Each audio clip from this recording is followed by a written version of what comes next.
ओळखतात, बऱ्याच लोकांसोबत रिसेंटलीच ओळख झालेली आहे आणि इथे बरेच लोक असे आहे ज्यांना एका गोष्टीची माहिती असायला पाहिजे, ती म्हणजे श्रीजय क्रिएशन्सची. खरं तर याआधी त्यांची जी गाणी आली ती सगळी सुपर डुपर हिट झाली, पण त्यापैकी कोकणपरी हे गाणं सगळ्यात जास्त हिट झालं. त्यात जी जोडी आपल्याला बघायला मिळाली, तन्मय आणि कोकण हार्टेड गर्ल, ती जोडी हिट झाली. कोकणाचं प्रतिनिधित्व त्या नंतर पुढे जाऊन जोडीने केलं, पण त्यासाठी निमित्त ठरलं ते श्रीजय क्रिएशन कोकणपरी हे गाणं. पण मग त्याच्यानंतर बरीच गाणी आली आणि त्या गाण्यांमध्ये मग प्रेमाची शिट्टी हे गाणं आलं आणि एकदम रिव्होल्युशनरी गाणं होतं, कारण त्याआधी किंबहुना मी तर म्हणतो दुसऱ्या देशामध्ये जाऊन गाण्याची शूटिंग फक्त अशी कधी झालेली नव्हती. तर श्रीजय क्रिएशनने एक ते नवीन रिव्होल्युशन आणलं या संपूर्ण इंडिपेंडेंट म्युझिकच्या इंडस्ट्रीमध्ये. त्यानंतर मी आणि ती अगदी संथ चालीचं असं रोमॅन्टिक गाणं त्यावेळेस जेव्हा रिलीज झालं सगळ्यांच्या हृदयावरती राज्य करत होतं. नंतर मग त्यांचं अजून एक गाणं आलं जे म्हणजे ठेका धरण्यासाठी तुम्हाला भाग पाडत होतं, ते म्हणजे दाजी.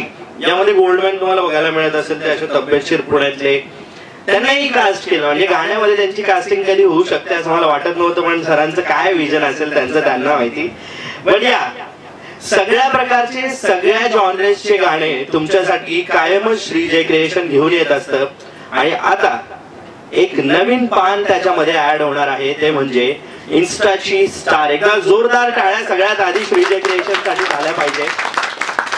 आणि म्हणजे या श्रीजय क्रिएशनचे करता करविता जे आहेत त्यांना मी आता स्टेजवरती बोलवणार आहे. सगळ्यात आधी ज्यांचं नावच या श्रीजय क्रिएशन मध्ये आहे ते जय पालवकर सर आहेत आपल्यासोबत. एकदा त्यांना स्टेजवरती बोलवूया. एकदा जोरदार टाळ्या त्यांच्यासाठी झाल्या पाहिजे. आणि हा म्हणजे दुसरं नाव जे आहे ते असं आपण म्हणू शकतोय की त्यांची शॅडो या संपूर्ण कामामध्ये जे सगळ्यात अग्रेसर असतात, म्हणजे यांच्या नंतर ते म्हणजेच नवनीत जाधव सर. त्यांना पण मी स्टेजवर बोलू इच्छितो. खरं तर हे कॅप्टन ऑफ द शिप आहे, पण ते शिप वरती असतात म्हणून मग त्यांची सावली म्हणून सर संपूर्ण मॅनेजमेंट बघतात. आणि म्हणजे कार्याध्यक्ष आहात तुम्ही संपूर्ण या पक्षाचे. पण श्रीजय क्रिएशनचा या आधी असा काही इव्हेंट झाला नाही सर. तुमची ओळख सुद्धा बऱ्याच लोकांना नसेल, पण तुमचा कोर हा कलाकाराचा. सुरुवातीपासून तुम्ही कलाकारच होतात, पण मग नंतर तुम्हाला तर माहिती आहे चणचण भासली की मग कलाकाराला पडेल ते करावं लागतं, आणि तसंच काहीतरी तुम्ही सुरू केलं. जरा तुमच्या जर्नी बद्दल सांगा, कारण मी जेव्हा ऐकलं तेव्हा मी फार इन्स्पायर झालो. आणि कॅमेराच्या त्या बाजूला आणि इथे बसलेले लोक जे बघताय त्यांनाही ते इन्स्पायर करण्यासारखे. सो एकदा प्लीज सांगा. मी चेतनाचा पावसाळा आहे. 2002 पर्यंत मी चेतनातून एकांकिका करायचो. सयाजी शिंदे सर, किशोर सर, हेमंत प्रभू सर यांच्या हाताखाली मी काम केलेलं आहे, स्टेज केलेलं आहे, ॲक्टिंग केलेली आहे. पण तो एक काळ असतो, एक कॉलेजचा एक टाईम असतो, त्याच्यामध्ये आपण थोडे एक्सायटेड असतो ॲक्टिंग करायची, करिअर करायचं त्याच्यामध्ये. पण त्याच दरम्यान आपल्याला एक आपलं स्वतःचं करिअर पण असतं. तर त्यावेळेला मला सपोर्ट नव्हता, फायनान्शियल सपोर्ट नव्हता. सो मला तर भरपूर इच्छा होती की चांगलं आपण ॲक्टिंग लेवलला करायचं, कुठलं तरी चांगलं प्रोडक्शन टीमला आपण प्रेझेंट करावं. पण ती एक पैशाची चणचण असते, करिअर असतं. त्याच्यासाठी मग मला एक बाहेरचा जॉब मिळाला. So I am working in the cruise line as a bartender 2003 पासून. It's a long journey. आणि आता असं झालंय की जे माझ्याकडे नव्हतं ते आता माझ्याकडे आहे, आणि आता जे आहे माझ्याकडे ते आता मला लोकांसमोर आणायचं आहे. त्याच्यासाठी मी हा यूट्यूब चॅनल चालू केला, आणि नवनीतने मला खूप त्याच्यामध्ये हेल्प केलेली आहे. कारण की मी इकडे नसताना पूर्ण चॅनलचं जे काही असेल, प्रोडक्शन असेल, ऑफ प्रोडक्शन असेल, पोस्ट प्रोडक्शन असेल, सगळं तो सांभाळतो. So thank you so much. बाकी त्यांना माहितीच आहे. बरोबर. आणि खरं सर म्हणजे ही फार मोठी गोष्ट आहे. एक कलाकार म्हणून पुन्हा एकदा पुढे येणं आणि करून दाखवणं हीच जिद्द प्रत्येक कलाकाराला इन्स्पायर करणारी असते, जी तुमच्याकडनं खरंच शिकणं गरजेचं आहे. पण असं म्हणतात ना, मित्र वनव्यामध्ये गारव्यासारखा, तसं यांच्या मनातली जी क्रिएटिव्हिटीचा वनवा पेटलेला असतो त्यात तुम्ही जर गारवा त्यांना देत असता सतत. काय कसं सुरू असतं तुमचं कोऑर्डिनेशन आणि कसं संपूर्ण श्रीजे क्रिएशन सांभाळतात तुम्ही दोघ जण मिळून? काय नाही, कसं आहे, मी एडिटर आहे, व्हिडिओ एडिटर आहे. मी न्यूज इंदावला एडिटर आहे. अच्छा. आणि मला पहिल्यापासूनच काही नाही काहीतरी वेगळं करायचं. मी एडिटिंग मध्ये फिल्मचे काम चालतात, एक कॉमन सेक्शन चालतं, मग आपण काहीतरी वेगळं करायला पाहिजे. तर ह्यांना होतं की माझं गाणं आहे, मी माझी ओळखीची मेंबर्स आहेत, आपण करूया असं करून आम्ही सुरुवात केली. यांचं पहिलं गाणं आलं शिकुशित तुझ्या, त्या सर्कबँडमध्ये खूप गोंधळ गडबड झाला. सेकंड गाणं ओ म्हणून गाणं आलं, तेव्हा माझे फ्रेंड्स होते, डीओपी होते, सगळे मित्र होते माझे, ते आम्ही कुठे ना कुठे रिलेटेड मध्ये काम करत होतो. मग असं आलं की आपण करूया. मग मी त्या सगळ्यांना बोललो की आपल्याकडे एक त्यांचं गाणं आहे, आपण करूया, सुरुवात करूया. पहिल्याच गाणं ओ मुनीपासून आम्ही सुरू केलं. आणि ते ओ मुनीपासून जे सुरू केलं ते आता ते हळूहळू मग मी एडिटिंगचं काम करतो, ते गाण्याचं एडिटिंग मी केलं. मग कसं झालं की हे माझं ओळखीचं आहे, तो माझं ओळखीचं आहे, मग ते त्याच्याशी बोलून घे काय होतं की नाही, कमी पडतं काय, जास्त होतं. मग असं म्हणता मला सगळं कोऑर्डिनेशनच सगळं इनडायरेक्टली माझ्याकडे आलं. आणि मग ते करता करता आज सगळ्या गोष्टी नकळत इन्व्हॉल्ड आहे. आणि मग आता ही आतापर्यंत हे प्रोजेक्ट अशाच पद्धतीने सर्वसर्वित करून आणले. काय होतं ते जरा आम्हाला पण सांगा, म्हणजे जे बघताय त्यांनाही कळेल. युकेला जे आम्ही गाणे केलं पहिलं स्पर्श मार्ग, निखिल रानडे म्हणून फोटोग्राफर आहे, ते इथे मुंबईला स्थायिक होते. मग ते युकेला गेले आणि त्यांनी सिनेमॅटोग्राफी ते शिकले आणि ते म्हणाले की मी इथे सगळं करतोय, माझ्याकडे टीम आहे, तर तू इथे येऊन का करू शकत नाही. मी लोक आम्हाला परवडलं पाहिजे, तिथे एवढं भाषा सुद्धा ते स्वतः म्हणत की आम्ही कसं वाटलं, आम्ही तुमची ठरलेली पेअर ब्रेक करून वेगळ्यांना पहिल्यांदा तुम्हाला असं नवीन पेअर मध्ये आणतोय की त्यांनी तुम्हाला दोघांना कधी एकत्र पाहिलं नाही. आणखी त्याला नेहमी निक बरोबर पाहिलं गेलं, कॉमन झालं की हा निक बरोबरच असते. मी बोललो नाही निक ठीक आहे, तोही खूप चांगलाच आहे, पण आपल्याकडे एक वेगळा स्टार आहे जो ब्रेकआउट करू शकतो. आता याच्यामध्ये ह्यांची अरेंजमेंट चांगली आहे की दोघांची जोडी इतकी एकमेकांना कॉर्पोरेट करेल ना की ते स्वतःला त्यांना असं वाटतं की नाही वाटेल, पण जेव्हा ते स्वतः बघतील फ्रेम मध्ये ना की ते वाटतील की, कारण की मला पर्सनली दोघांबद्दल आधीच मी ज्यांना प्रिव्ह्यू केलं ते म्हणले अरे हे खूप वेगळे वाटतात, खूप छान वाटतं की हाच पाहिजे. आणि आम्ही दोघांचं झालं होतं की आम्हाला अंकित असतं अंकिताची जेव्हा आम्ही बोलताना क्लिअर की हे गाणं हे तुमच्यासाठीच होतं आणि हे तुम्हालाच भेटलं. So good. म्हणजे हे जे अंकिताचं लक आहे सर, ती म्हणजे तुम्हाला सांगू इच्छितो की फार नखरेवाली अंकिता आहे ती, आणि ते लक त्या गाण्यात सुद्धा आणि या गाण्यात सुद्धा नक्कीच चालेल. आणि जगदीश बद्दल काय बोलायचं तुम्हाला, खाली फक्त मुलींचे कमेंट्स दिसणार सर, असं सगळं आहे. थँक्यू सो मच सर, तुम्ही इतकं छान आम्हाला सगळं सांगितलं आणि आम्हाला ते ऐकून खरंच खूप बरं वाटलं की एखाद्या असं आपण म्हणू शकतो की तपश्चर्या मागची माहिती आपल्याला नसते, ती माहिती आज आपल्याला कळली. Thank you so much. प्लीज बसा. आणि आता इथून पुढे ज्यासाठी आपण सगळे इथे जमलेलो आहोत त्याबद्दल जरा गप्पा मारूयात. इन्स्टाची स्टार आता इथे तर बसलेलीच आहे अंकिता, बरं मग इन्स्टाचा स्टार सुद्धा आपल्या समोर बसलेला आहे जगदीश. पण या गाण्यामागची स्टोरी जी आहे ती संपूर्ण स्टोरी आता तुमच्या समोर हळूहळू रिव्हील होणार आहे. खरं तर हे गाणं अभिजित दानी यांनी डिरेक्ट केलेलं आहे, प्रोड्यूस केलेलं आहे, त्याच्यामध्ये त्यांचं संपूर्ण जे आहे ते योगदान आहे. ते आज इथे आपल्या सोबत जरी नसले तरी मी तुम्हाला सांगू इच्छितो की सिनेमॅटोग्राफी किंवा मग त्यांचं डिरेक्शन याबद्दल बिलकुल शंका नाही आहे, कारण याच्या आधी बरेच हिट त्यांनी दिलेले आणि हे सुद्धा एक हिट त्याच्यामध्ये ऍड होणार आहे. आता इथून पुढे आपण गाण्याचं टीजर बघणार आहे आणि मग त्याच्यानंतर तुम्हाला मी पुढची माहिती सांगतो. Thank you so much.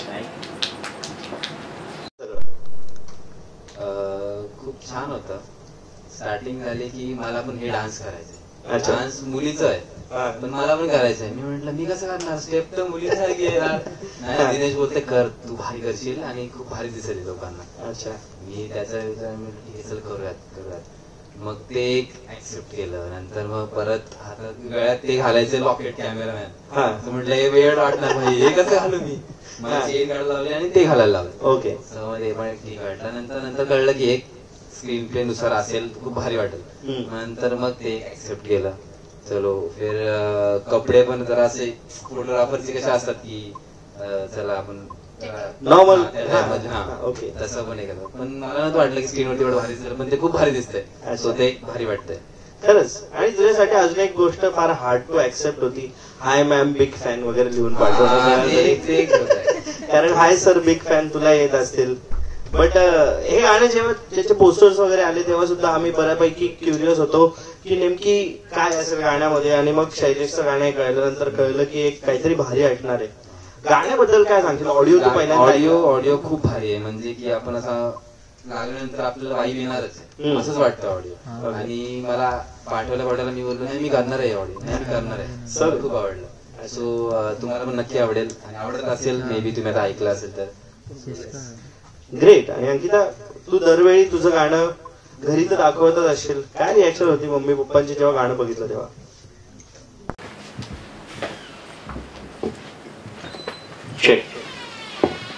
सगळ्यात आधी अंकिता नाही तूच इन्स्टाची स्टार. का रागवलीस त्याला? बिचारा स्टोरी सांगत होता ना फक्त. मला काय माहिती काय करत असेल. अच्छा, तो विचारायचं असतं मुलांना असं. तुला कळलं? त्यांनी डायरेक्ट हार्ट सोबत फोटो टाकला यार, म्हणजे कसं विचार. हा म्हणजे ज्या फोटोत तू आहे त्या फोटोत विदाऊट हार्ट म्हणजे टाकणं तुझा अपमान होईल, तो तुझ्या ब्युटीचा अपमान होईल. पण खूप छान असं सगळं गाणं झालेलं तू बघितलंस, पण तू तितकीच छान दिसतेस सुद्धा. आणि बरेच लुक्स या गाण्यामध्ये तुझ्या आहेत. शूट आउटडोअर झालेलं आहे संपूर्ण. आणि अभिजित दादा शूट करत होता आणि जगदीश को आर्टिस्ट तुझा. कसा होता संपूर्ण एक्सपिरियन्स?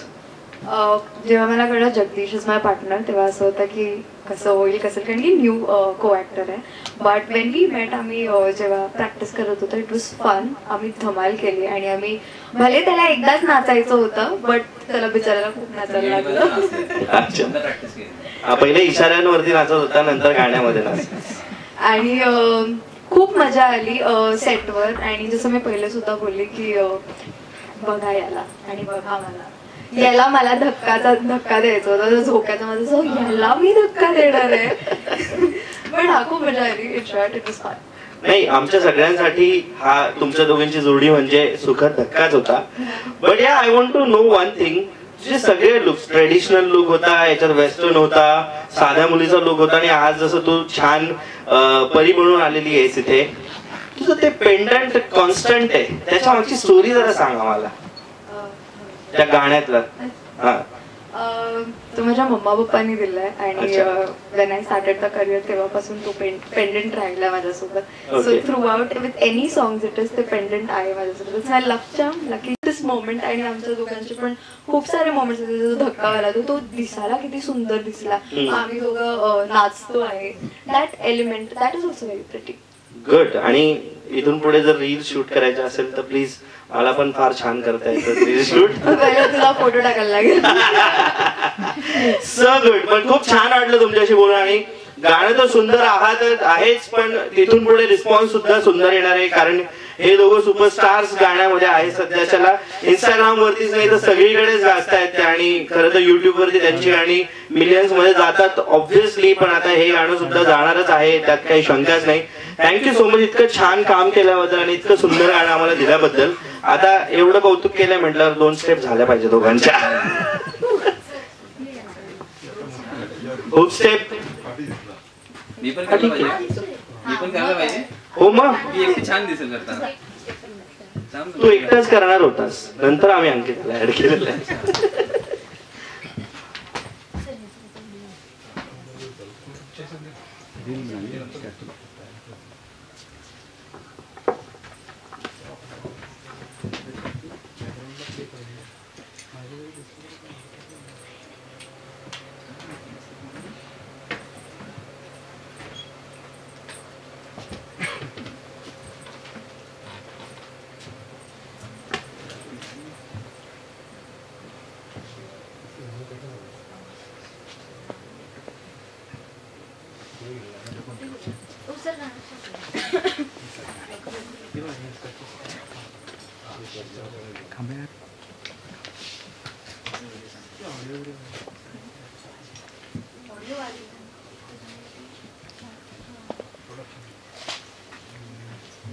झाली की आम्हाला स्टार लोकांना घ्यावंच लागणार आहे. अंकिता, आप बताइए प्रोडक्शन हाउस के साथ काम करके कैसा लगा आपको? किस तरह की आपको प्यार मिला, मौका मिला तो किस तरह काम करना चाहते उनके साथ? सपोर्ट तर खूप होता. जेव्हा मला फर्स्ट टाइम कास्टिंगवरून कॉल आलेला तर I was very much excited. मला म्हणजे गाणंच एवढं मला असं छान वाटलं. म्हणजे माझे प्रिव्हियसचे गाणे होते, मला थोडं तसं वाईबी वाटलं. मध्ये रॅप पण आहे, म्हणजे आजच्या generation wise it's very nice. आणि जे आमचं शूट होतं, मी त्यांच्यासोबत ऑलरेडी काम केलं आहे, डिरेक्टर वगैरे अभिजित दानी वगैरे. तर आय न्यू द क्रू, तर आपलं थोडं अजून फ्रेंडली बॉन्डिंग झालेलं. आणि श्रीजय क्रिएशन दे वर व्हेरी नाईस. म्हणजे सगळेच छान होते. सर आखिरी में आप क्या बोलना चाहते हैं ऑडियंस के लिए, क्या मैसेज देना चाहते हैं, महाराष्ट्र जनता के लिए क्या मैसेज देना चाहते हैं? माझा सगळ्या ऑडियन्सला एकच मेसेज आहे, प्रत्येक कलाकारामध्ये एक स्टार असतो, ठीक आहे. फक्त त्याला गरज असते एक डेडिकेशन आणि सपोर्टची. तर तुम्ही जो कोणी आहेत प्रत्येकाला स्टार बनण्याची इच्छा असते, सपोर्ट करा, त्यांना हेल्प करा आणि सगळ्यांना स्टार बनवा. क्या बात, क्या बात. येस, नए लोगों को मौका देंगे आप प्रोडक्शन हाउस? नक्कीच नक्कीच. Thank you ma'am, thank Thank you. you. गाने के पूरा एक लाइन आप गा सकते हो? आप गा सकते हो? मैं हाँ? या तो हीरो के साथ गा लेना. हाँ हीरो के साथ गा रही हूँ. मेरा आवाज़ इतना अच्छा नहीं है. चलो सर करते हैं. ठीक है, थैंक यू. गाने में आपको कोई गाने आपको याद है अपने गाने के प्रोडक्शन हाउस के कोई गाने में हिट गाने? कोकणपरी हाँ चलो ना गाना गा दो ना ताकि उसको तो प्रमोशन से गाणं गायचं बोलत नहीं एक लाइन एक लाइन मराठी है. कोकणपरीची हवे की हाँ चलेगा कुछ भी हमको प्रमोशन करना. हापूस आहे मी तुझा, तू माझी काजू ग, आता नको लाजूसी, नको अशी लाजू ग. ते लिरिक्स मला माहीत नाही ॲक्च्युली. खूप छान थँक्यू. आला काय जगदीश दादा? नाही, तर विनयला माहिती. अब फोटो मार ले बाबू, क्या नाम है बाबू? फोटो मार. माझं नाव जगदीश चोरे. तर इस्टाचे स्टार हे गाणं आता येत आहे, तर खूप भारी झालं आहे गाणं आणि तुम्हाला नक्की आवडेल. आणि त्याच्यामध्ये अंकिता आणि मी आहे आणि शैलेशने ते गायलं आहे आणि कृतिका गायलं आहे. सो खूप भारी झालं आहे गाणं, ते तुम्हाला नक्की आवडेल बघायला. सो खूप प्रेम द्या. काम करके कैसा लगा प्रोडक्शन हाउस के साथ काम करके? किस तरह के एक्सपीरियंस रहा आपको? एक्टर के साथ किस तरह बॉन्डिंग रहा, कहाँ शूट रहा, क्या नोकझोंक रहा, हमें थोड़ा बताइए. काम करून खूप भारी वाटतं सगळ्यांसोबत. म्हणजे सगळं कोऑपरेटिव्ह होते सगळेजण. आणि अंकिता तर मस्ती करते ते माहिती होतं आम्हाला. तर अंकितासोबत पण काम करून मस्त वाटलं आणि खूप मजा आली. लोकेशन होतं नाशिकला होतं शूट झालं आणि मोस्ट ऑफ गाणे नाशिकला शूट होतं आमचे. सो काय लोकेशन ठीक होतं, पण काम करून मजा आली सगळ्यांसोबत. सॉन्ग जो है रोमांटिक है, किस तरह के है, कितना रोमांस करने का मौका मिला आपको? क्या होता है? नहीं वैसा वाला रोमांस नहीं है, ऐसा टिपिकल रोमांस है मराठी वाला जो होता है वो. मिला नहीं ऐसा. उसको chance. हाँ मिला नहीं यार. पर अच्छा है मतलब अच्छा है रोमांस. प्रोडक्शन हाउस के साथ जुड़ के काम करें चांगला रोमांस है. प्रोडक्शन हाउस की तरफ से जो आपने काम किए श्री जय क्रिएशन, इनके बारे में बताइए कैसे तरह एक्सपीरियंस रहा काम करके? मस्त होता एक्सपिरियन्स, खूप चांगला होता. मी पहिल्यांदाच केलं काम. तर मी होतो आधी कन्फ्यूज की मी कधी काम नाही केलं यांच्यासोबत, पण यांचे गाणे बघितले, मला प्रोफाईल मी चेक केलं, खूप चांगले गाणे केलेले आधी पण. तर मी होतो कॉन्फिडंट की करूयात, खूप भारी करूयात. कोई प्रेशर था प्रोडक्शन? नाही काहीच प्रेशर नाही, मजामध्ये केलं. जय सर, आपके पुरानी टीम के साथ काम किया आपने, किस तरह की आपका लगा जोड़ी फिर से आपने कास्ट की?